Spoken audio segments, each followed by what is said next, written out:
Salut tout le monde, j'espère que vous allez bien. Bienvenue dans ce Gaming News qui, j'espère, vous fera plaisir.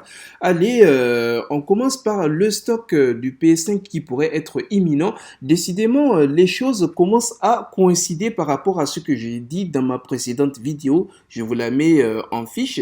Je vous avais dit que peut-être qu'il y aura les ventes la semaine prochaine, à savoir le lundi 11 janvier vers 19h30 qui pourrait coïncider au lancement des précommandes de la PlayStation 5 en Inde.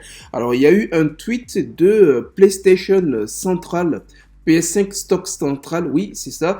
Ils ont dit donc de nombreux revendeurs européens s'attendent à un restock de PS5 le 7 janvier. Bon, je pense pas qu'il y ait eu quelque chose hier.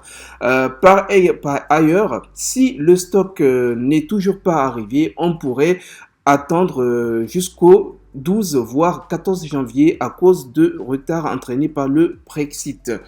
Alors voilà, donc apparemment ça commence vraiment à bouger. Moi je dirais plutôt la semaine prochaine, mais on sait jamais. Ça peut être aujourd'hui, ça peut être demain, après-demain. En tout cas les gars, ça veut dire il faut rester à l'affût. Deuxième information, il s'agit du jeu God of War Ragnarok. Apparemment il devrait arriver sur PS4.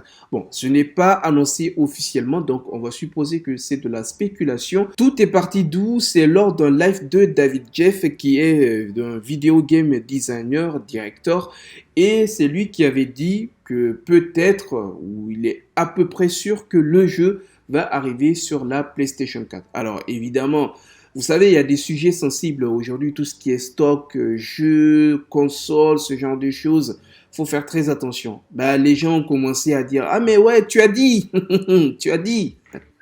Je peux comprendre pourquoi il a dit ça. C'est parce que Jim Ryan, effectivement, il avait dit que dans un premier temps, un quart des joueurs vont passer sur la PlayStation 5. Alors, tout le monde ne l'a pas actuellement. Il y a la pandémie, c'est compliqué. Et donc, la majorité vont rester sur PlayStation 4. Et ben, Jim Ryan, il avait dit que jusqu'en 2022, il y aura des jeux qui vont arriver sur la PS4. Alors, les jeux n'ont pas été précisés. C'est ce que lui, il essayait de partager, sauf que les gens ont dit, non, tu as dit. Et je pense que les gens ont commencé à lui poser pas mal de questions. Du coup, ça l'embête. Il a mis un message sur Twitter. Il dit, mais qu'est-ce qui vous arrive? Bon, il a mis une insulte, mais je ne vais pas lire. Il dit, je n'ai aucune connaissance concernant le jeu God of War, s'il sera cross-gen ou pas du tout. Moi, je ne faisais que partager mon opinion basée sur ce que Jim Ryan avait dit dans la presse. Il dit, je n'ai aucune info à révéler concernant le jeu God of War Ragnarok. Donc, pour le moment, il faut considérer ça comme une rumeur. Avec la pandémie actuelle, certains enfants ne pourront pas se rendre à l'école pour étudier, alors les professeurs suggèrent la Xbox comme un excellent moyen d'accéder à leurs outils d'apprentissage à distance. À l'aide de l'application Microsoft Edge intégrée dans la console et le clavier souris ou bien la manette, les enfants peuvent accéder à Microsoft Teams et à Google Classroom ainsi qu'aux versions en ligne de Microsoft Word, Excel, PowerPoint et d'autres outils. Sur Twitter, on a un exemplaire ici qui montre comment y accéder. Alors, au niveau de la Xbox, vous pouvez brancher votre clavier ou bien vous pouvez naviguer avec la manette.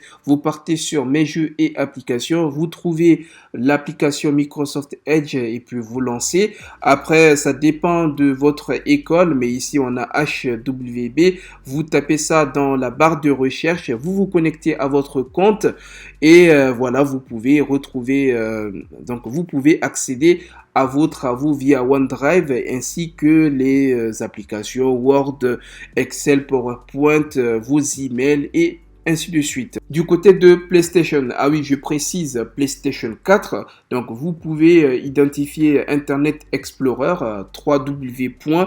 Après, vous appuyez sur le logo PS4 de la manette, vous partez sur la bibliothèque ou la librairie et vous trouvez l'option Mes jeux et applications. Vous rentrez dedans et vous allez trouver Internet Explorer. Vous mettez le site de votre école, vous vous connectez à vos identifiants et vous pouvez accéder à vos données. Voilà, je trouve que c'est pratique parce que tout le monde n'a pas d'ordinateur.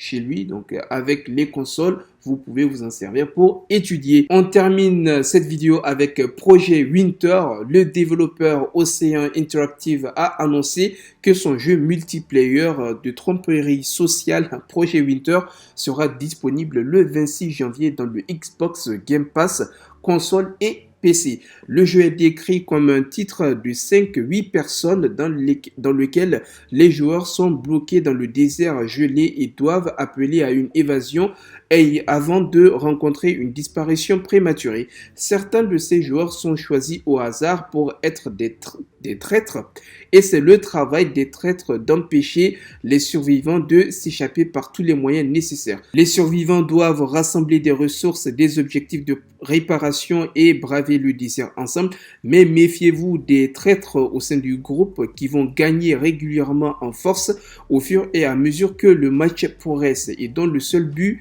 est d'arrêter les survivants par tous les moyens nécessaires.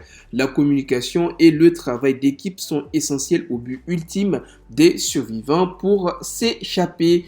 Voilà ce que je peux vous dire dans cette vidéo et j'espère qu'elle vous aura plu. Il y aura une autre vidéo qui va arriver dans peu de temps et je pense qu'elle va vraiment vous intéresser. N'oubliez pas de vous abonner et d'activer la cloche. Il y a une autre vidéo qui arrive sous peu et je pense qu'elle va vous intéresser. C'est pour les personnes qui recherchent un écran, voilà, pour leur console next-gen ou bien pour PC. Je vous en dis pas plus. On se dit à tout à l'heure. Salut!